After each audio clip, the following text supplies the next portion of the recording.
मुल्क में एक तोला सोना 4,370 रुपये महंगा होकर 4,44,336 रुपये पर पहुंच गया। 10 ग्राम सोने की कीमत भी 3,933 रुपये बढ़ गई। 10 ग्राम सोना अब 3,79,880 रुपये में मिलेगा।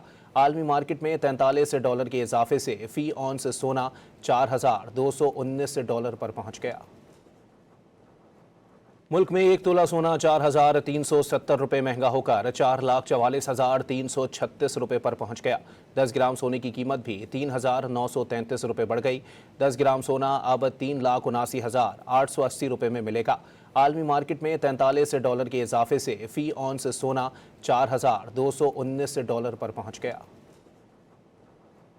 मुल्क में एक तोला सोना 4,370 रुपये महंगा होकर 4,44,336 रुपये पर पहुंच गया। 10 ग्राम सोने की कीमत भी 3,933 रुपये बढ़ गई। 10 ग्राम सोना अब 3,79,880 रुपये में मिलेगा। आलमी मार्केट में $43 के इजाफे से फी ऑन्स सोना $4,219 पर पहुंच गया।